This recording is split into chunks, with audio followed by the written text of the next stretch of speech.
Good afternoon.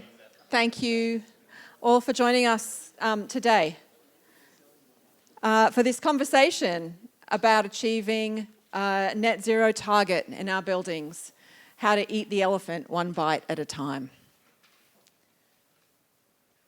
So let's start by acknowledging the Gadigal people of the Eora Nation, the traditional custodians of the land on which we meet today. We pay our respect to their elders, past and present, and we extend that respect to Aboriginal and Torres Strait Islander peoples here today. This artwork, I'll just say quickly, is artwork that was commissioned for our new Innovate wrap. It's a piece by an Indigenous artist from Melbourne, from Melbourne, Simone Thompson, and it's rich with really beautiful symbolism. But I particularly love these U shapes, all facing each other on both sides of the rivers, which is all about people coming together in community, facing each other, and having the challenging conversations we need to have in order to change tomorrow, change the future. The piece is entitled Change Tomorrow. And I think that's really apt as we have conversation about changing the future for our environment. And I think there's a lot of opportunity for us in this industry, a lot of opportunity and a lot of responsibility, really, to change the future when it comes to reconciliation and when it comes to our physical environment. So this is the third in our series of events which we call the Tell It To Me Straight events. So what we have acknowledged is that there is a lot of highly technical information available in the market about ESG and achieving ESG objectives. But really what we have wanted to do with this series is to have conversations about hot topics in ESG that really cut through the noise of the technical and have conversations from the perspective of our clients who are making investment decisions. So investment managers, fund managers, and those of us who are supporting you. We did have a conversation with our team yesterday. We had a preview, a practice run yesterday that we presented to the Knight Frank asset management team. I think, 180 odd people from the Knight Frank team participated in that and took a lot away from it. So we hope that you will enjoy the conversation today. I'd just quickly like to say it is a really exciting time to be in asset management services at Knight Frank. We have, over the past few years, engaged in a significant transformation that I'm really proud of. We have an exceptional leadership team. You will have met some of those leaders here today, and engaged and really capable people on the ground. We've been investing in our best-in-class systems and are really proud of them. And we've introduced some new offerings that are making a real difference, including AMS Advisory, which you'll hear a little bit about this afternoon. And all of that is leading to some great outcomes, and it has really been complemented by the partnership approach that we've had with our ESG colleagues, and also with our workplace colleagues, project management. There are a number of groups within our business where we really are very integrated and working very well together. But we really do enjoy throwing these events, holding these AMS events with the ESG team. So all of that transformation has led to some real growth for our business. I'd say over the past 2 years, we were doing some maths the other day, and looks like over the past 2 years, we've onboarded significantly more now than 400 properties in 2 years. And that is new growth, new appointments, and also organic growth from clients who've been growing and have entrusted us with the new assets that they acquire. And we're really proud of all of that. Whenever I talk about that, I always thank the Knight Frank people in the room for what they've done to contribute to that. But tonight I'd also like to thank the clients in the room, because that wouldn't happen without you. We really do appreciate your support, and your partnership approach is really valued. So with that, I might hand over to Janine. Thanks, Lise.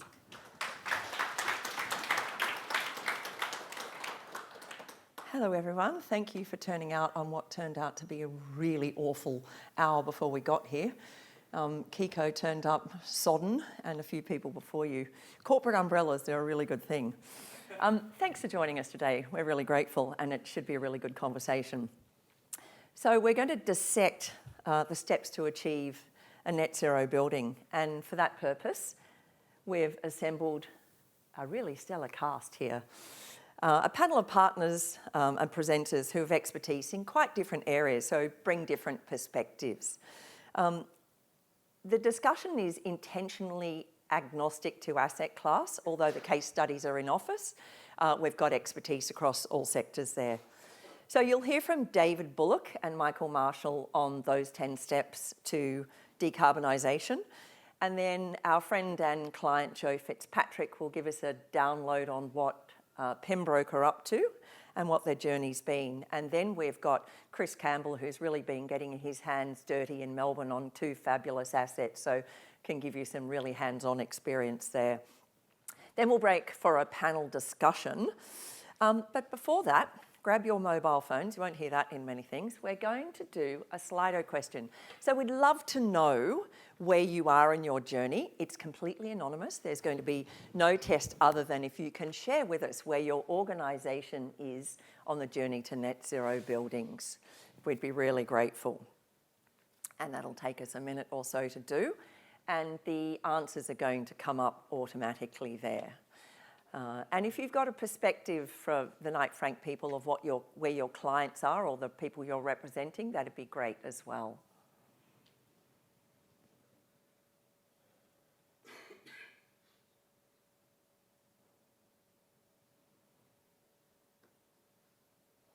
It's always interesting to see the bars change across the spectrum. Yep, some more coming in.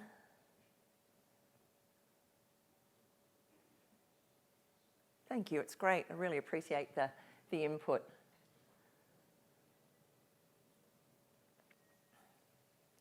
We're on our own journey. You are probably aware that Knight Frank has submitted our data to the SBTi, and I understand that we're probably very close to being able to share what our validated targets are, but I can't go ahead of the gun, so we might have to wait that until next time. All right, I think we're going to call it.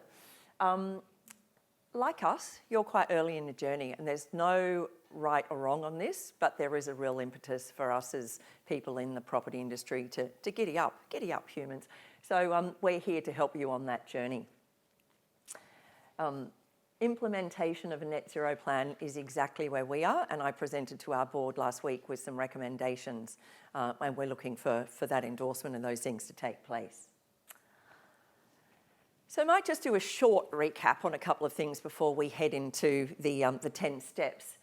And the first is the difference between the net zero definition and the carbon neutral definition. And I think we're all agree that we're past the point of carbon neutral being an acceptable course of action now. I don't think it reaches the pub test, although it does have a place. But it is... poses also a challenge in the medium term because the financial risk it poses are a reflection of that market being a commodity too and being subject to demand and supply and financial or pricing risks. So we also just wanted to define what we mean by operational emissions across the scopes. And don't worry, we haven't excluded embodied carbon over here. We're just leaving that for its own topic later on in the year because it is a way for us to tackle one of the biggest sources of emissions across the globe. I see some of the people in the audience smiling. So you may be familiar with scopes 1 and 2 to achieve net zero, but there is a common thought amongst our clients that it doesn't include waste and water, and in fact they have a pretty big part to play, and we've got some content on that during the course of this afternoon. So with that, I will go to these things, there are some real drivers here to taking action on net zero. And this is very much a market-facing comment here. We're seeing really strong demand from our clients to take action at different parts of the journey, you will have seen. And as an example of that, during 2022, our team, our ESG team, would have conducted no more than about 20 net zero action plans. Since then, and for a couple of clients in the room who've awarded us that, we're doing whole portfolios now. And that very much follows the trend that we see in the UK, that large portfolios are taking action on this and getting a plan. And for these reasons, it's really important. First of all, you appeal to a bigger audience if you're leasing or selling, if you're raising capital, so that goes to the commercial outcomes. But it also is driven largely by investor expectations, hiring, so employee expectations, and tenant demands are really formalising around this because they've got their own journeys as well. And of course, the Bunsen burner under all this is the climate crisis and the need for a low carbon economy. So with that context, I'm going to hand to the people who are getting stuff done in the field, both David Bullock and Michael Marshall, to step us through 10 steps. Thank you.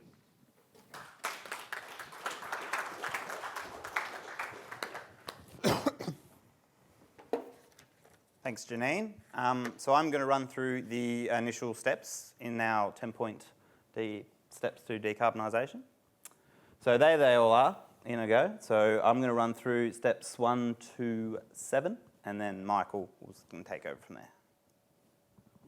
So the first step is probably one of, if not the most important step on the pathway, which is setting your definitions and boundaries. So as with anything, there's lots of ways you can cut up your emissions for the building, whether you're going to focus on scopes 1 and 2 only, whether you're going to include some operational scope 3, like Janine mentioned before, in terms of wastewater, where you're going to focus on tenant emissions as well, if you're going to go for a whole building target, and as well as if your company has other commitments sort of at a global scale, whether you've signed up to SBTI or what the targets are for that. So incorporating all that into the pathway, because that will essentially determine every step of the next steps, because we have to sort of have the pathway tailor-made to your goals and your boundaries. We're seeing a bit in the market is maybe a staged approach. So you might have a certain target for base building scopes 1 and 2, and then another target for scope 3, sort of a 10 years down the track, or yeah, it's really on an owner's decision to sort of set their own boundaries, stick with it, publish it, and those targets are used going forward. So once we have that target, boundary, and that stuff all firmed up, is then we start to gather the information on the buildings or the buildings. So it starts off as just desktop exercise, gathering consumption data, 12 months consumption data usually. We can use the neighbours' data if that's applicable. If not, it's just creating that sort of baseline consumption data. So that's where tracking of your consumption and having access to good quality data is sort of very important, because that sort of sets your baseline from then on. And then after that, it's site audit, where we will work with the facilities teams, where we'll inspect the site, walk around, have a look at all emissions generating equipment, whether that's boilers, domestic hot water systems, stuff like that. And then most importantly is we meet with the contractors on site that know the site the best. Speak to the mechanical guys, speak to the BMS team, sort of so we can see them, see how the building's performing, see what improvements can happen, see what are the roadblocks will be in potential electrification, and then we go on from there. So yeah, the people on site and the facilities team know the site the best, so they're the best ones to lean on in sort of this data gathering exercise there. Then from there, once we have all the information we need on the building, we'll set the baseline emissions. So that, again, is dictated by that first step of your boundary. So we'll gather all the data we need for that, make it match your boundary, and then from there, we'll set your sort of your starting spot or your baseline emissions from where you need to then hit your zero from. And once we have that, we then work out your pathway. So the pathway at its crust is just energy efficiencies as much as possible, water efficiencies, reduce the amount of waste going to landfill, and then electrification of any gas equipment, buying renewable energy, and then the last little bit, once it's down to its minimum, is the offsets. So offsets will be needed. There's always going to be small amounts of residual emissions. And yeah, depending on the timing of the sort of electrification too, like offsets may be needed to sort of bridge the gap between now and when electrification sort of makes sense for that asset. So it's not just a case of going in, removing the gas boilers day one. Gas boilers got 20 years left of operational life. It's about putting that place to make it run as efficiently as possible, and then the planning for when it does reach end of life. See, as where our reports don't really measure the embodied carbon in replacement, it is a sort of factor you have to consider that, you know, there's going to be a lot of embodied carbon if you rip out a brand new boiler to put in a new heat pump. So it's not environmentally wise to do so if it's still got life left on it. It's just to use it as efficiently as possible and then offset until it is feasible to replace. And even if you are, even if you are buying renewable energy, so you don't have emissions from your electricity consumption, electrical efficiencies are still very important. With electrification and sort of further, EV charges coming in, the demand on your buildings is going to increase. So removing any unnecessary electrical consumption is sort of vital for those next few steps. So we'll still put them in even if you already buy 100% renewable energy. So yeah, we'll put it on a scale like that. Timings, we'll sort of do a timing schedule, sort of a short, medium, long term, and that will take into account asset life, your best bang for buck. We'll put budget costs in there so you can look at if there is a payback period. Some of the projects won't have payback periods because they're just replacing equipment for other equipment, so there's no economical reasons for it. And then that will form your decarbonisation pathway. Once we have it all in, we put it into a final report with an accompanying initiatives spreadsheet, which will list all the projects we recommend, the impact on the carbon footprint, rough budget costs, like I said, any paybacks, and a description of how we sort of calculated the numbers and not just made them up out of thin air. Once it comes to that, yeah, and then we deliver to the client, presentation with them, run them through all the aspects of the report. That's it. So now I'll hand over to Michael Marshall, Head of AMS Advisory, who's going to run through the next stages. Thank you. Thank you, David.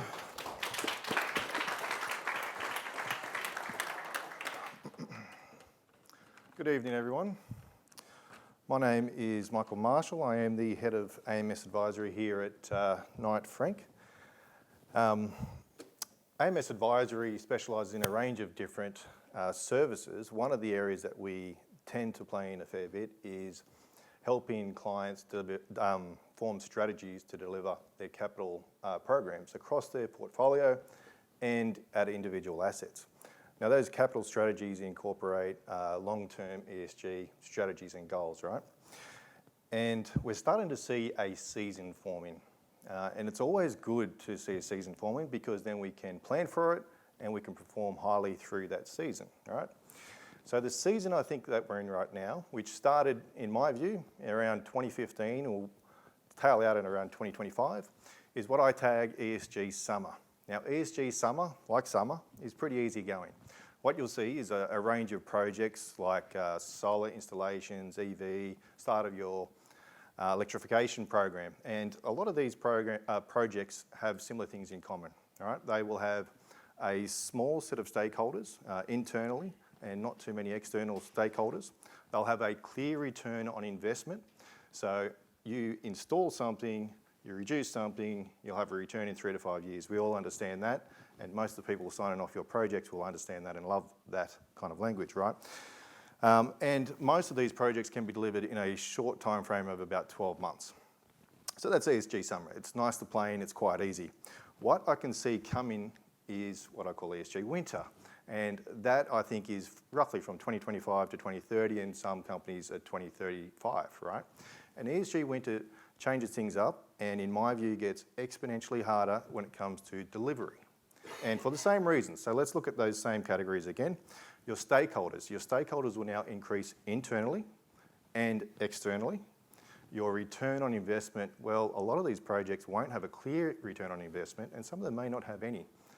And your projects will go over a multi-year cycle. So you'll start to talk to an audience, and you'll start to say, we want to, let's say, fly a plane in 2030, and you'll start to talk about the journey to get to that flight. So I've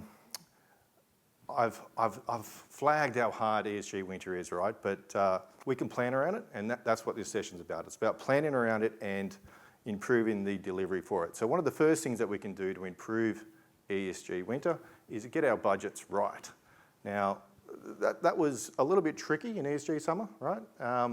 Planning around solar projects, but the projects that we're going to see in the next 5 to 10 years, once again, with the changes through those stakeholders and multi-year cycles, become a lot harder. So to facilitate the budgeting, what we need to do is look at our long-term planning, and our long-term planning should mirror our ESG strategy. So our long-term ESG strategy gets coupled with a long-term delivery plan, and that will help form some of those budgets and improve that cycle. And we'll couple that with some short-term delivery plans. Now, we won't stop there. What we'll do is we'll move on to engaging those larger groups of stakeholders. So as I pointed out, in ESG winter, those stakeholders are going to increase. They're going to include most of your partners, a lot of or all of your tenants, and your community groups. And so we really need to broaden out that communication. And along with our other two long-term planning strategies, the communication plan and the change management plan will go hand in hand with that. And we'll start to bring everyone on the journey, our tenants, our communities, and we'll start to say, hey, we're going to fly that plane in 2030. But to do that, we need to build the runway this year, and then we're going to start building the plane next year. So that's why we're jackhammering your basement right now. So we're going to take them on the journey, and we do that for a number of reasons, right? One is that larger group, we need them to be engaged, but then this will help drive that accountability. It'll drive that accountability through all those tiers of partners, and it'll help you deliver those projects. And finally, we will celebrate the journey. And we won't just wait until 2030 or 2035, because that investment, that time and that commitment, and because everyone's engaged, it's a massive opportunity to celebrate all the way through. So why have I spent so long just now articulating this difficulty that's coming up? It's because the other thing that I can see in this season is if you don't go on this journey and you don't put the effort into the delivery and give it the time and effort that it requires, there'll be a larger gap in 2030 or 2035 from your competitors. So in ESG summer, if you missed a few years, you could quickly splash some cash, deliver some projects quite quickly, and you could catch up to your competitors. It's not going to be the same this time around because the multi-year cycle, the amount of different stakeholders increases the complexity, and it just takes quite a lot of years to step through these next set of projects. So it's something to consider if you want to really deliver those ESG goals and strategies. Thank you very much for your time. I'll hand back over to Janine. Thank you, Mike and Marshall. I think that with the risk comes huge opportunity there, and it is still a really key differentiator in the market. And one of those people who has identified that is our friend and client, Joe Fitzpatrick, who's now going to share the Pembroke journey around this with you. Thanks, Joe.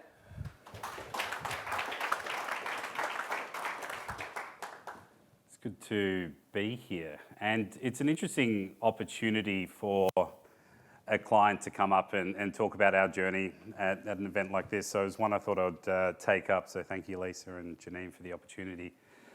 Just to give you a bit of background on who Pembroke is, we're an international investor, developer and asset manager, mainly focused in North America, Europe and Asia Pacific. In Australia, we have two assets. We've got 21 Place, which is just around the corner from where we are today, and T&G building down in Melbourne on the corner of Collins and Russell Street. These are a bit of a poison chalice. They are the crown jewels in our global portfolio, and they are for good reason. Developed to core, 21 Place we redeveloped from the existing ANZ Bank headquarters, and a major extensive refurb completed down in Melbourne, which has netted properties and investments that are top class. And the type of covenants that we have in these properties is something I feel very blessed to have. So down in Sydney, Apple is 40% of the building. In Melbourne, we have the likes of Google, Nike, Accenture, IOOF, just to name a few. Now, in 2018, we realised that in order for us to keep these covenants and ensure that we meet our capital mandate, we needed to move with the tide. And it was evident that the types of tenants that we wanted to attract had very clear ESG policies. So we looked at the external drivers and the internal focuses, which we kind of label here in this global drivers, global focuses. And we set some really clear goals. And they're not unique to Pembroke, nor are they too ambitious, but they were right for us and gave us the ability to achieve them. And that was 2035, net zero operations, and net zero carbon for the life cycle of the asset in 2050. Standing alone and looking at those goals, they're pretty daunting. And how do we achieve it? And we broke it into two buckets. What are the controllables and what can't we control? And what we learned through that process is tenants hold the key to success. The conversations we were having, the type of engagement we got from the tenants was unprecedented, to the point where in Melbourne, using that as an example, we actually have committees now set up to driving sustainable change. The uncontrollables are, keeping in mind the capital mandate, plant life cycles, which we spoke about before. To change over to full electrification today would actually mean the building would go backwards from an ESG standpoint. So it's about understanding when is the right time to deploy capital and how does that work into the overall strategy. Our process to date, so we're still in bucket number one, which is creating the baseline. And I think our biggest learning from this process is the data is super inconsistent and objective. One person reads the data, someone else reads it differently. They both have an idea of where the path should go. And when we started challenging that and creating that consistency, it was interesting to take away the smoke and mirrors that we'd seen with regards to our operation and the type of contractors that were in there. And it made us make some really big changes. One, for instance, was moving to Knight Frank and ensuring we're aligned with our property and facility management team that understood our goals. Moving on, so net zero carbon in operations, we're still working through this. And as I said before, it's about capital deployment and when is the right time. So at this point in time, it is not beneficial for us to spend massive capex upgrading equipment that is well and truly within its useful lifestyle. So we would buy credits in order to achieve and bridge that path. And then the big one, life cycle. I joked to our sustainability team that we're going to do a fire sale in 2049, which they do not appreciate. But it is something that we need to really consider. And, we've got portfolio cleanup here because there will be some assets that aren't right. Good assets in their own right, but they're not right for us and what our goals are. So there's a lot of questions being asked internally about this. And it's amazing looking at the portfolio and the strategy behind it to when we get that timing right and how we get that mix right. If I was going to leave you with three things, you're not alone. It's super confusing, but I think once you complex, Janine prefers complex than confusing, and once you create that consistency and that understanding of the baseline, I think it gives you the ability to grow. And I'm a firm believer that there's probably going to be a divergence between two groups through this process. There's going to be the proactive landlords and the reactive landlords. And we definitely want to be on the right side of that equation. Thank you.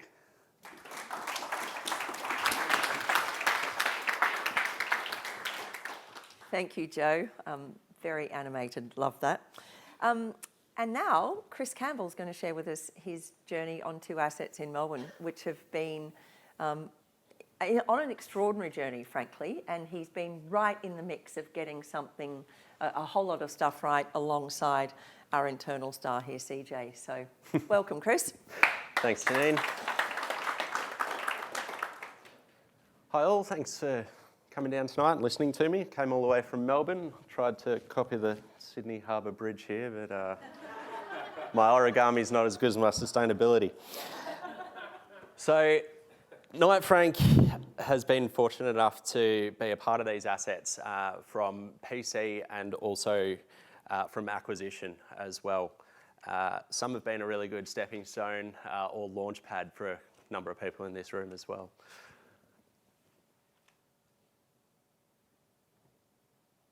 So I'm talking about 222 Exhibition Street and 171 Collins Street in Melbourne. So 222 Exhibition Street was built in 1988, so it's over 30 years old. Quite a challenging building. There's been many upgrades that happened before LaSalle purchased it in 2015 and partnered with Knight Frank. And since then, we've just had continuous improvement on different sustainability initiatives, really trying to dial back to building design and then improve from there. We've also had a lot of consultants go in, do inspections and tenant fit outs. We've taken a lot of opportunities and data from there to really fine tune how we do our IE and that relationship that it has with energy, and finding that fine line between the two, which is really going to help drive your net zero targets. So a few little pick outs from that is that when our consultants and our techs are going around, we try and harvest collaboration within our teams, within our contractors and consultants, to keep it concise and to keep ownability over where they're going and what they're doing. So we send them in, they've gone through, audited every floor in the building. We've found a number of sort of issues or opportunities where we can fix it on behalf of the tenant and on behalf of the landlord as well. And it's sort of finding that fine line of, yes, we're base building and yes, we've got aircon, but also tenancies, you guys have got some things to work on as well.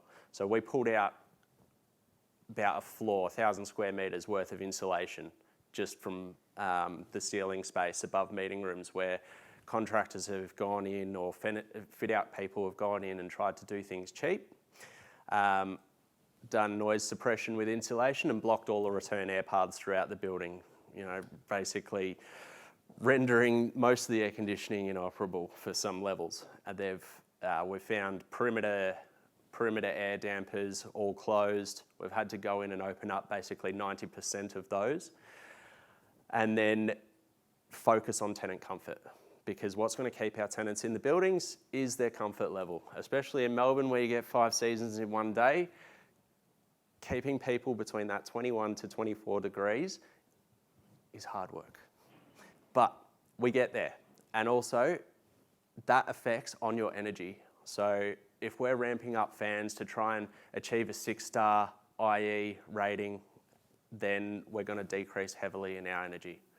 So, we may not be achieving full 6s across the board everywhere, but we've got a good pathway and a segue into how we're going to continue the building and hit the targets for LaSalle.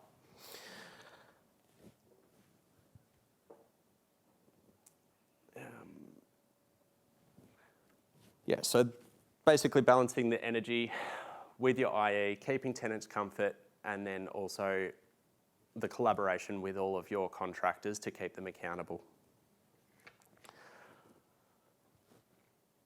So 171 Collins Street, I'd have to say, to my knowledge, is one of the forefront buildings that has been trying to tackle sustainability and achieve the highest ratings. It was the first building to achieve a 6-star NABERS rating. Thanks to CJ down the back there, good on you. And then it's also followed through to be the first building to achieve a 6-star NABERS waste rating. and also a triple crown, so 3 6-star neighbours ratings, so that was IE as well. In terms of waste is very, very important in your net zero journey. The amount of CO2 that it produces or it gets calculated as is very important, and achieving a 6-star is no great feat. But with all this collaboration with stakeholder management in between your tenants, waste consultant, landlords, property management, and especially your cleaning and waste suppliers, that is where it's going to get really important over the next couple of years, especially with neighbours and documentation. How do you prove where it's going? Where is it going? What are the efficiencies in the building and procedures that your cleaners are doing to make sure that that waste is getting out is crucial to how it goes, as well as tenant engagement, tenant education, and that can go through all the cleaners, through waste, activations in the lobby. We do some really good ones through our customer experience team, which is that's basically what's going to get you there.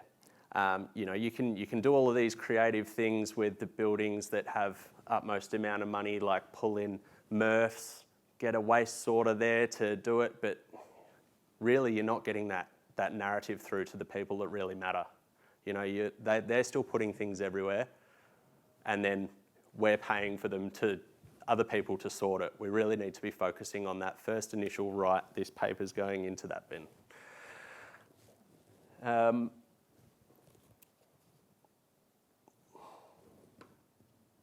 So these are a few little initiatives that we've got. You need to make sure that we've got the right scales, the right signage, the right messages that are getting sent to the people, because otherwise they don't know. Otherwise you're going to get to a full year of data like I did at another asset, and they're going to discredit it because we've got certain months that aren't correlating with what's being taken out to our waste contractors. So that there is a big point, is I have to stress documentation, and then tenant engagement. So there was a lot of different things done. These weight scales are amazing. You get drops every day. We have photos that get sent out to the tenants, and we created leaderboards on diversion rates, which I'd say that was probably one of the most successful thing, because no one's company wants to be seen at the very bottom of not being able to sort things. So, and then obviously it comes down to the efficiencies and the procedures that you put in place for your cleaning team. I know there's some sites like 171 that has a massive loading dock that's perfect for waste segregation and this and that, and then you come to say like a 222 and it was built a long time ago and there's not much space at all. So get creative with your contractors, tie in your waste contract with your cleaning contract, and also, basically just go hard on tenant education. So that's enough from me. If you want to answer any questions, I'll be here for a little while longer, just enjoying the rain. Thanks. Thank you, Chris. Bring those up. Thank you.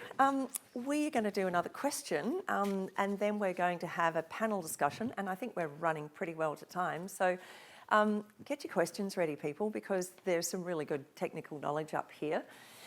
If we can go to, we'll have the people back here, but before that, our question for you is, what are your biggest challenges to achieving a net zero portfolio? Now you can choose up to 3 on this. So have a crack at that. And again, the data is going to come up in real time. And once we've done that, we'll put the people on the stools. We're seeing a real shift to taking action in the couple of years that I've been with Knight Frank. There was a lot of discussion at the beginning of my journey here, and we're seeing very much action as the clear indicator of what people are doing. And we also see once the cohort chooses something, either individually or separately, it actually happens really quickly. So change can actually happen very quickly. Okay. Some things coming in here. Don't be afraid. It's all anonymous, as I mentioned.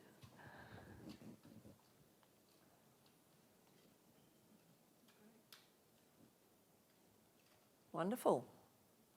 I think we might call it there. Oh, still coming in, not rushing you, we've got the time. And we had so many options that poor old Slido couldn't fit us on a page. So down the bottom is constraints, time, deadline, and access to talent. And by talent, we mean ESG professionals. And just quietly, we've got a couple of those in the team here, so we can help you out with that. All right. I think we're probably seeing access to quality data as the clear leader there.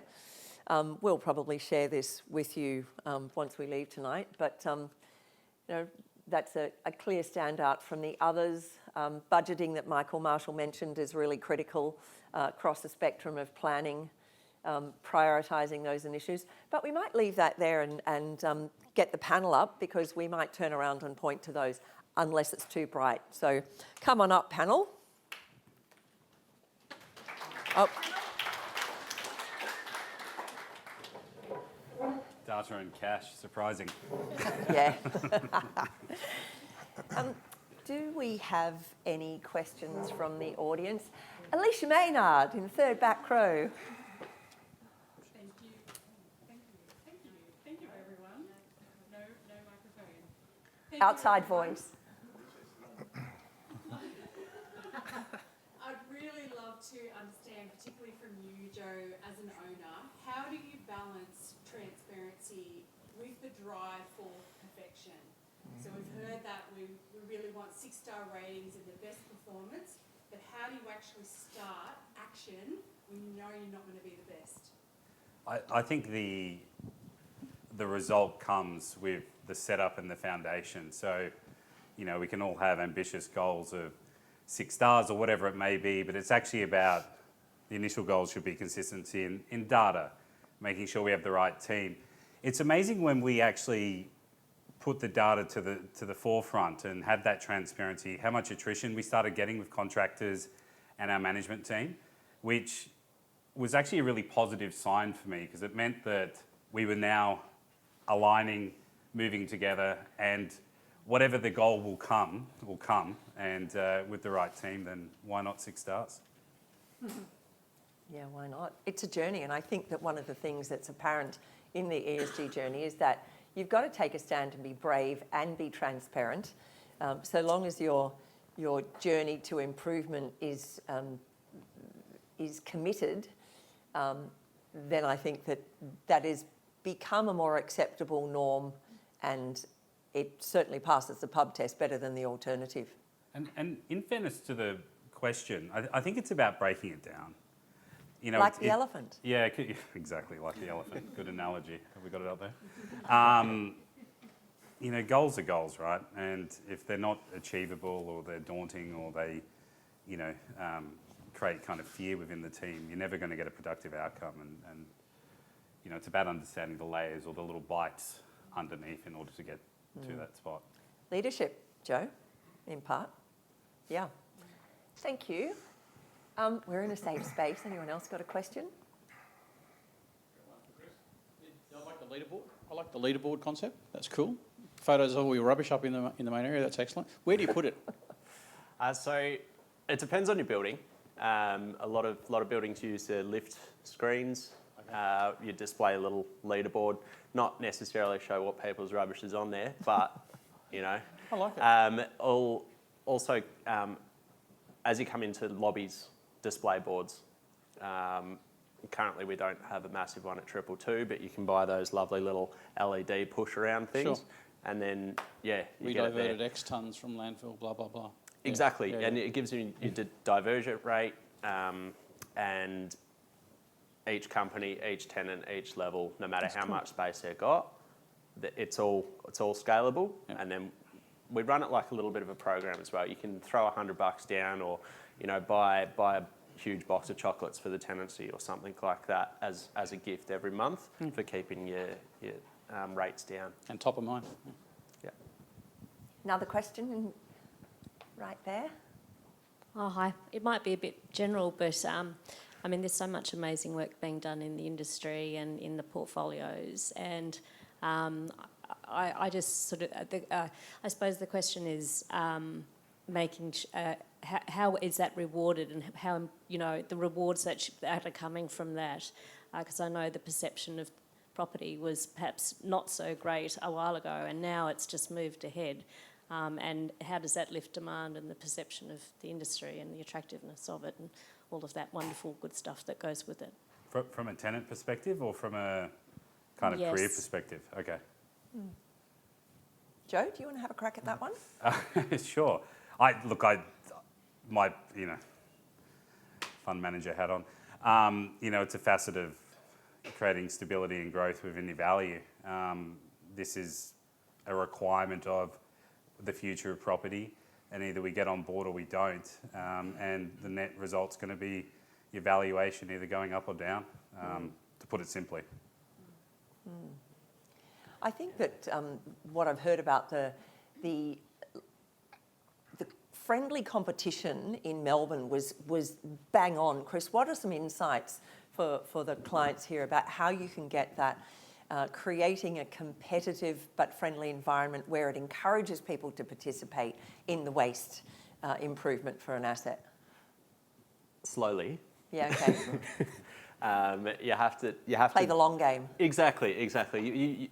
You've got to have a good rapport with all your tenants, and create a bit of a hub, I suppose, in terms of that. So it starts slowly by bringing each tenant into the meeting, then moving it into a roundtable discussion where you've got everyone. And once you've got everyone on board, which as most of these big companies and big tenants are getting, that reporting for them is becoming mandatory. So they need to get on board. They need to get their staff on board. They're crying at us saying, how are we going to get our staff on board? And it's by doing this and by showing them, offering incentive as well, and basically that's it. Indeed. We had capital injection as well from some of the landlords to then go and buy all brand new, nice looking bins with all the labels and everything like that. Had a strategic management plan done on where to place them, where's most efficient for their staff. All these little things can add into it, and that's what got to the 6-star. Yeah, it's playing the long game and really being committed, isn't it? And it really takes a collaboration. I don't think anything here can be done alone. No. Thank you. Question up the back. Hello, David Della. Hello. You mentioned gifts and incentives to get to your targets. How much did that play a part in getting the tenants on board? And would you see incentives of gifts if they were not part of that strategy? Would you actually get to 6 stars? I suppose that's just one little gear in the cog. We've got to. That helps. And it's all about your marketing as well. Your newsletters, the promotion of, okay, Knight Frank on level 13 won the best segregation. So it's about that and how you promote it as well. Not necessarily at 222, for instance. We do $100 max a month, but that's enough to make the tenants like, ooh, cool. But competition is what really drives. It's in Australian culture. It's there. So once you get people in and around that competition, you're going to see positives. Thank you. It's interesting to that point in our European portfolio, we're starting to see these clauses enter into leases. So there is a now contractual obligation for the tenant to do the right thing. And it can be as simple as waste and recycling and whatever energy usage. We're probably not seeing it yet in Australia, but I think it is coming. Yep. Show of hands, anybody got it in their portfolio? Okay. Yeah. Green leases were a step that are going to be around forever.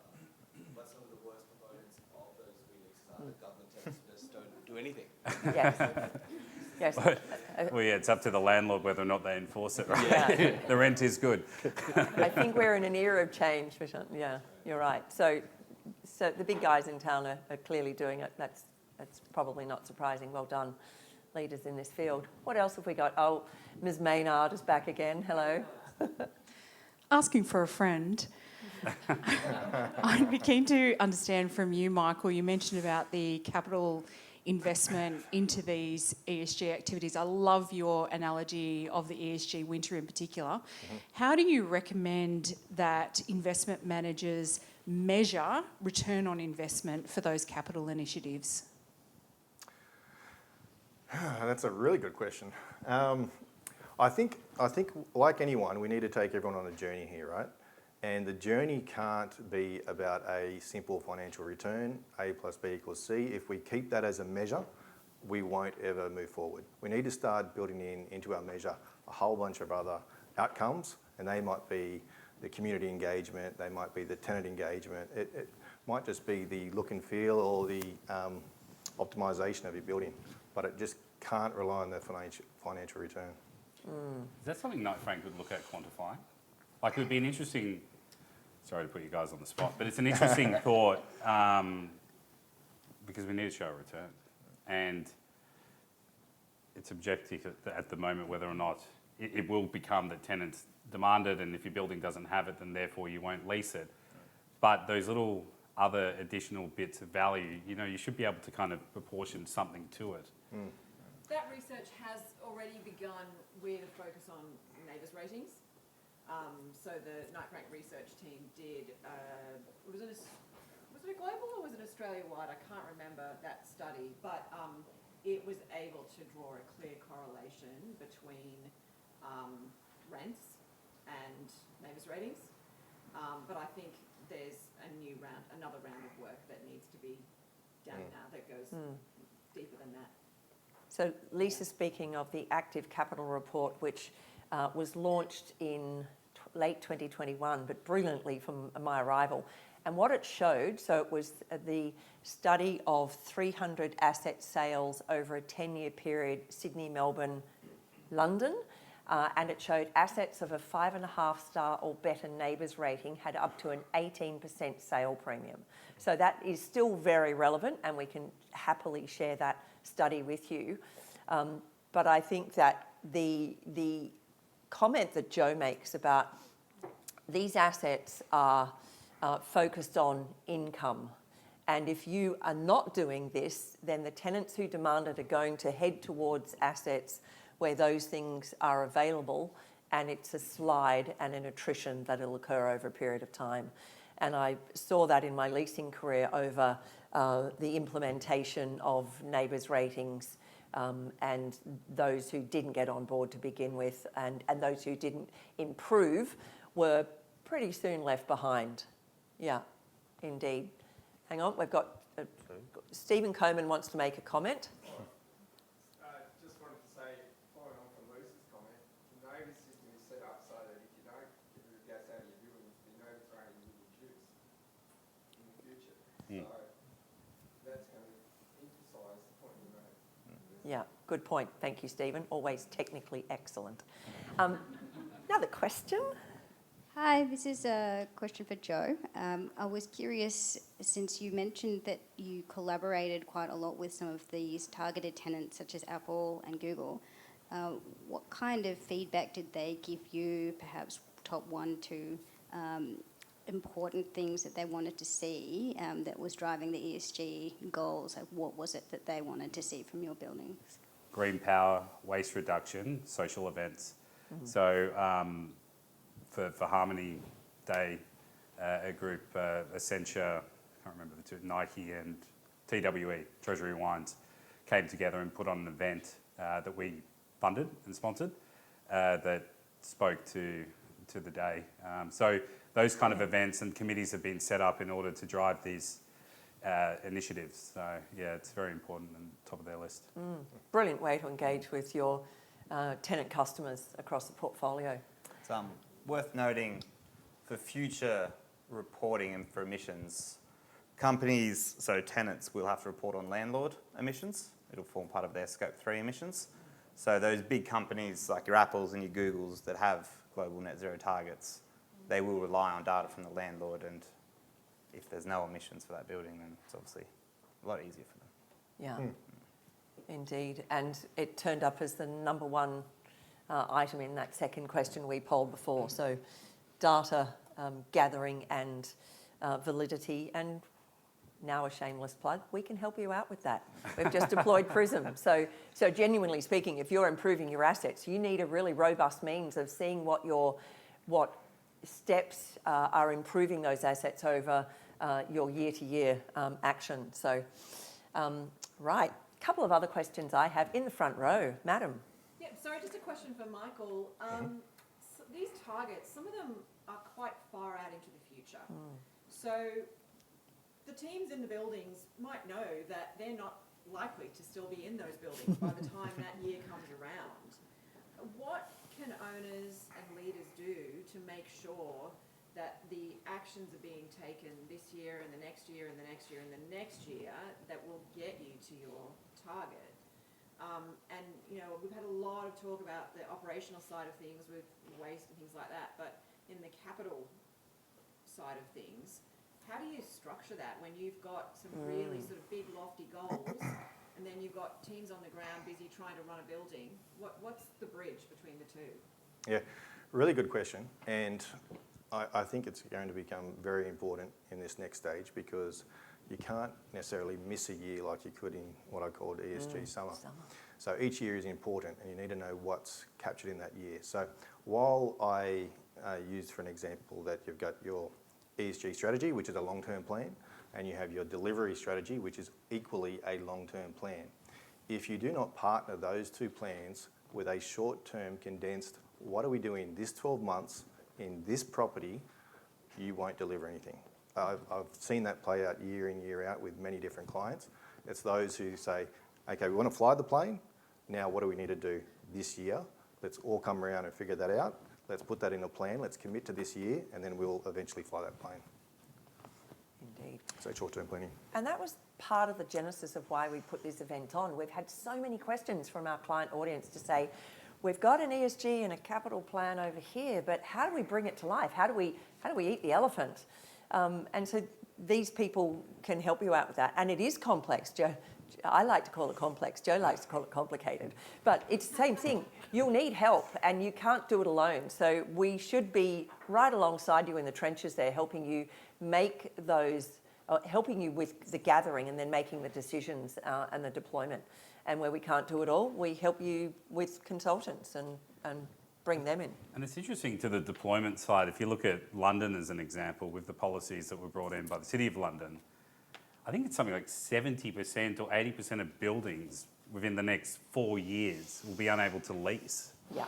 Because they were unable to meet the requirements for energy and sustainability. Now there's a war happening in Europe, so there's no contractors to able to implement this required upgrade. So that's an interesting thing in itself, and I guess eat the elephant, have a plan. Yeah, real challenges. Ho Yen. We've got some overseas guests here. Yeah. One from Finland and one from New Zealand. So we're just interested to see initial conversation with Finland was a bit further advanced than Australia. So where is our what's your experience? What can you share? Well, I'm Jan Christian, a long-distance friend from Finland. Can you hear me? Yes. Well, our administration, the previous one, set very ambitious targets for net zero. In fact, the most ambitious targets in the world. But then they supported it with some government-funded research and support for companies.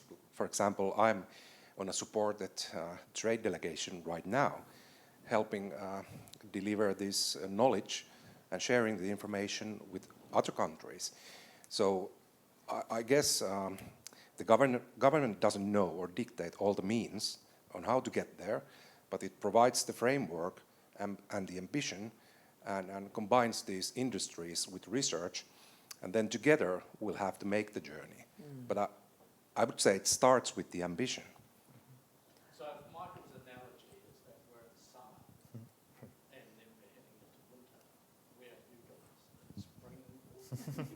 Well, last week we got 30 centimeters of snow in Helsinki.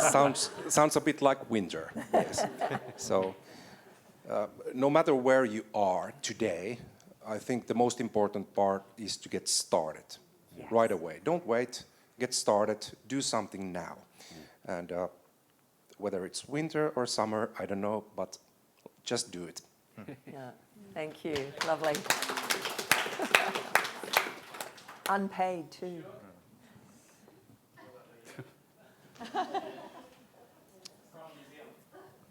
Hi everyone. So yes, as Ho-Yen has publicly announced, I'm based in the New Zealand market with Bailey's.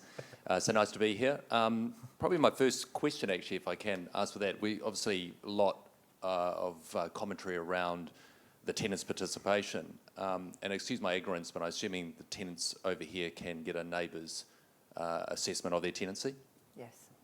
So we're seeing a lot of evidence of that now, where occupiers are leading by example and not forcing, but encouraging the owners to follow it. So a question to the panel, I'm not sure who that's best qualified, but are we seeing a distinct trend of occupiers walking that talk of increase in neighbours' assessments? Not huge demands, no. There is an occasional neighbours' tenancy rating, but no, it's mainly been driven a bit, certainly from the rating side, from the landlord.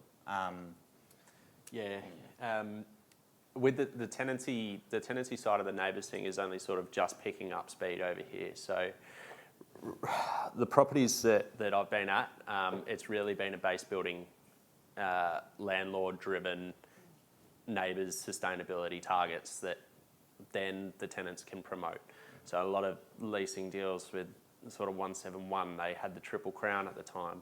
We could hang our hat on our sustainability credentials to be, right, if you want to be in this building, we've got these results. And now it's sort of being seen from the tenants to try and meet the landlord's targets. Stu, I'd add something in there that the overwhelming Bunsen burner under this is tenants' own net zero targets. If you've got a net zero target as an occupier, you cannot be in a building that is bound to fail in the timeline you need them to be net zero. So I've had discussions with clients that say, no, we don't need your help in ESG at the moment. And then they've had tenants come and say, no, we can't even consider occupying your building because you're not buying renewables and you have no pathway. So a pathway will get you, from a market perspective, out of a lot of challenges. It will open up a lot of opportunity, and that's the angle we'd like to put on it. But it also, when you sell, offers you up to a bigger buyer pool. It probably, undoubtedly offers you up to a better investor pool. And so they were those circles that pointed to what we're seeing in terms of the drivers and the impetus towards net zero. From a New Zealand perspective, just to put a little angle on it, whilst we have a very green marketing perception of our country, we are still quite immature in this space. Yeah. We have a top table of large institutions that are leading the way, but there is a very distant gap between a lot of the private clients that are not seeing it as a must-have, and it is too easy right now for them to sidestep. There is not the evidence that supports an escalation in their rent if they go down the pathway of a green passport for their assets. However, the ignorance is starting to defrost a bit, where we are seeing the realisation that the occupancy rates will be influenced and therefore an impact on value. So there are heads that are coming from out of the sand and starting to wake up. It's not assisted by a lack of regulation, and the wagons are definitely circling now on our owners, both private and institutional, insofar as that the government has now made mandated occupancy, that they won't allow a renewal of a lease or the new occupation of a lease without a certain neighbour's rating. And places like Wellington, if you ever want to go there, is very government occupied. So a lot of buildings now, and only last week we had to speak to an offshore owner that didn't realise and that a company that was managing their asset, it started with C and it ended with an E or something in between, and they didn't have a neighbours rating on that building, and there were 3 other buildings around it that were all occupied by the government that previously come in. And so we had to say to that owner that there is a very, very high likelihood that the government will not even look at this asset. And this was about 7,000 square metres of vacancy coming up and all that. So we are maturing and open for business. I really enjoyed that about neighbours when it was first introduced, was the rating system. And, you know, straight away I made the correlation with hotels. And who wants to stay in a 3-star hotel? Yeah. So, you know, even though there wasn't this kind of enforced, you must be above X, there was a natural competition, to your point, between landlords wanting to at least have 5 stars. It's become a proxy for operational excellence, I think.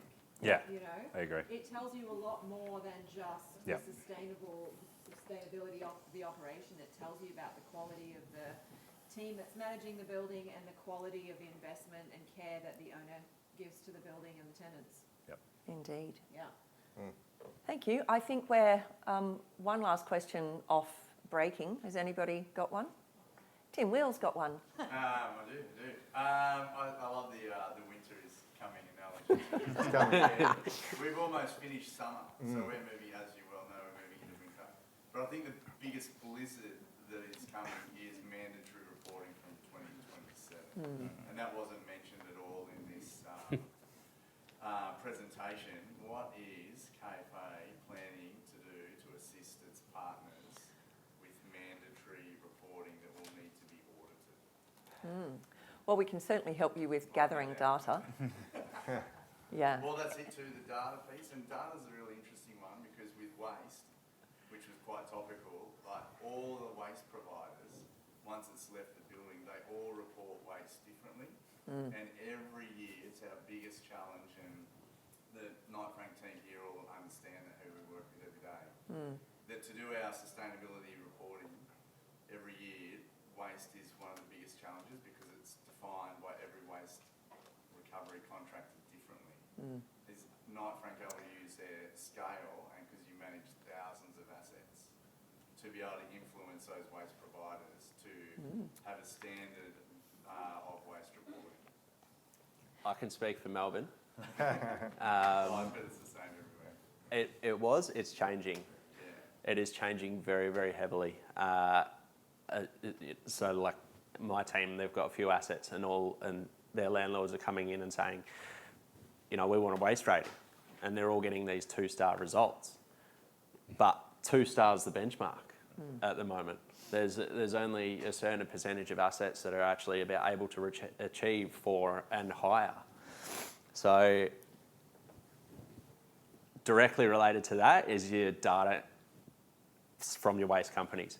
So because the integration of amalgamating the waste contract into your cleaning contract, it gives us better precision on managing those, because your cleaning contractor is not going to meet their KPIs if their waste contractor isn't doing it. So the push on the waste and the focus on waste, as well as the increase in the waste tariffs of general waste, is making the waste contractors more accountable. We've got assets in every state and territory except from ACT, so... Yeah. But it's not just hurting us, it's actually hurting the Knight Frank team because they have to report. It is. That's what it is. We've... It's really tough. It's degrees of imperfect at this stage, isn't it? But I think that, you know, we're moving in a direction, and as somebody who has a seasoned ESG professional once said to me, you know, there's a lot of sticky tape in this area, and I think that's what you're talking about. It's degrees of imperfect. So from a data perspective, I think you're sorted, but you know, we can certainly help you, and we get alongside you and understand your needs. Yeah. Is there anything else before we allow you? Oh. Just on that point of the waste, I mean, you've got a grade A building. Yes. The minute you start going below that, that's when you're going to start to suffer, because the tenants don't care, but the tenant doesn't care. I mean, they actually don't care. Right. No, it's true. This is why. And I mean, you're dealing with the best of the best, so you're getting the outcome. Yes. The difficulty is trying to engage with the tenants who actually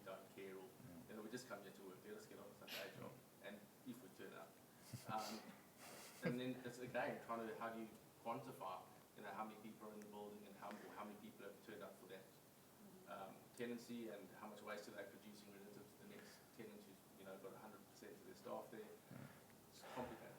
Yeah. And customers can, like, who come to our shopping centres in regional Queensland, they don't care. No, and that's. We do. Look, I'm going to say it as bloody hard. but managing that communication and persistence and amount of time that I know I've put in to try and get the word across, it's crazy. Like when you say we're in A and premium grade buildings, we've got the money, we've got whatever to do all that. The challenge does come with those lower buildings. But back in 2017 or 2018 when 171 kicked off their journey, no one cared.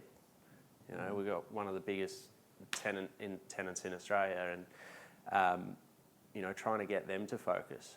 But I think it comes back to that negotiation with your tenant reps, with the companies, with the leaseholders, to try and mandate their staff. Yeah. So there are lots of 1%ers in there as well. There we are. A really good discussion.